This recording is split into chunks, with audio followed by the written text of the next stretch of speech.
Hello guys, मेरे YouTube channel में आपका स्वागत है। मेरा नाम है मनमोहन मिश्रा। तो आज हम इस वीडियो में डिस्कस करने वाले हैं कि म्यूचुअल फंड से हम फिक्स्ड इनकम कैसे ले सकते हैं। तो मैं आपको इस वीडियो में पूरा डिटेल बताऊंगा कि म्यूचुअल फंड से हम फिक्स्ड इनकम मंथली कैसे ले सकते हैं और ये एज ए पैसिव इनकम आपका वर्क करेगा।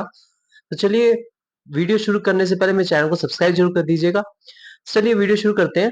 सबसे पहले मैं आपको ये बता दूं कि म्यूचुअल फंड में आप फिक्स्ड इनकम कैसे जनरेट कर सकते हैं। उससे पहले मैं आपको बता दूं म्यूचुअल फंड है क्या और इसकी कैटेगरीज क्या है। क्योंकि जब आपको म्यूचुअल फंड के बारे में पता चलेगा और इसकी कैटेगरीज के बारे में पता चलेगा, तो तभी आप जाके उसमें फिक्स्ड इनकम जनरेट कर पाएंगे। सबसे पहले मैं आपको बता दूं, मैं आपको शॉर्ट में बताऊंगा। आप ये चिंता मत करिए कि भाई वीडियो लॉन्ग हो जाएगा, ऐसी बात नहीं है। शॉर्ट में आपको सब सब चीजें बता दूंगा। सबसे पहले मैं आपको बता दूं, जो म्यूचुअल फंड है ना, वो बेसिकली स्टॉक से कॉम्बिनेशंस है। मतलब एक क्या करते हैं, एक पर्टिकुलर पोर्टफोलियो बना रखा है, मतलब पर्टिकुलर फंड बना रखा है। तो ये पर्टिकुलर फंड में वो बहुत सारे कंबाइंड स्टॉक्स डाल देते हैं। जैसे कि मान लीजिए उसमें कैटेगरीज बना दिया है। जैसे बड़ी कंपनी का अलग कैटेगरी बन गया, छोटी कंपनी का, मतलब ये कंबाइंड है।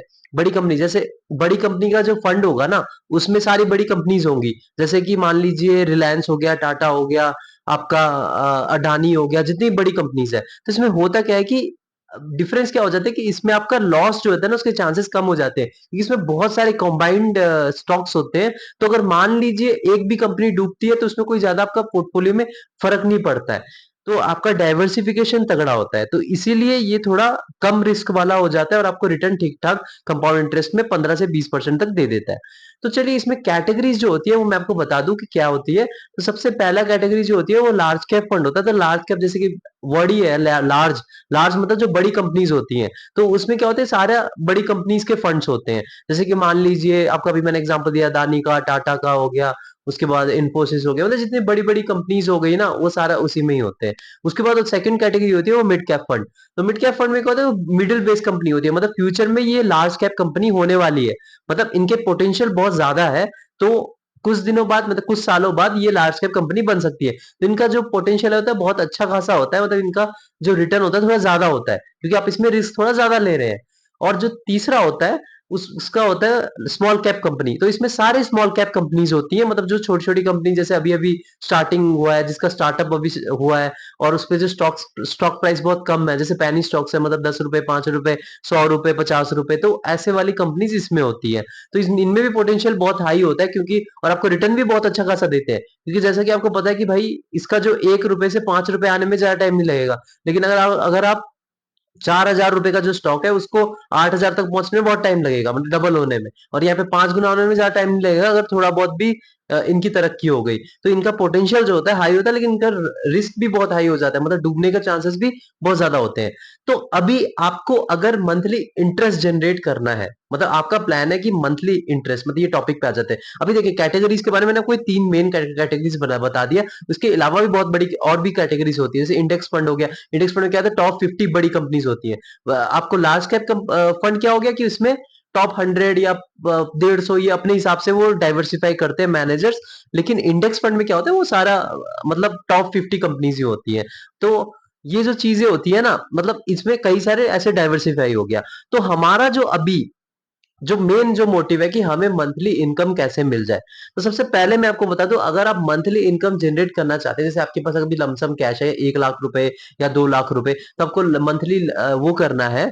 तो आप क्या कर सकते हैं, तो मंथली आप SWP प्लान चूज कर सकते हैं। अगर आपके पास अच्छा खासा कैश है, मान लीजिए 1-2 लाख रुपए, तो आप SWP किस में करेंगे, जिसमें आपका रिस्क कम हो।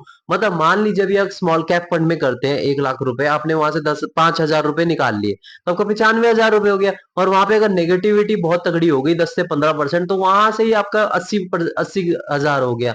तो आपका जो है वो पे कंपाउंड इंटरेस्ट थोड़ा कम हो जाएगा। तो आप ऐसे रिस्की फंड में तो कभी पैसा लगाएंगे नहीं ना।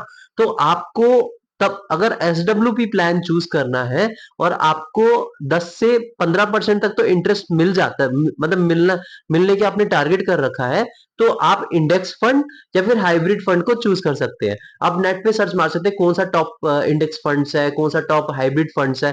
इसमें क्या होता है कि हाइब्रिड फंड में क्या होता है, उसमें आप जो 50% उनका एलोकेशन इक्विटी में होता है। अब इक्विटी क्या होता है, जैसे कंपनीज में आप लगा देते हैं पैसा, और जो 50% होता है उनका डेब्ट में होता है।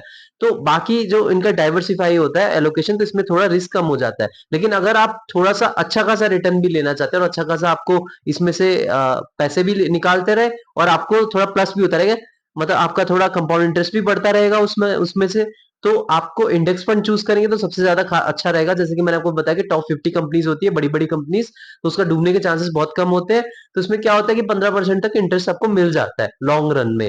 तो आपका क्या होता है कि जैसे मान लीजिए आपने इसमें 5,000 रुपए निकाला, 1 लाख रुपए से, 1 लाख रुपए से 5,000 रुपए निकाला, तो आपका वो 95,000 हो गया। अभी यहाँ से 2-3% बढ़ते तो आपका फिर से वो रिकवरी हो जाती है महीने में।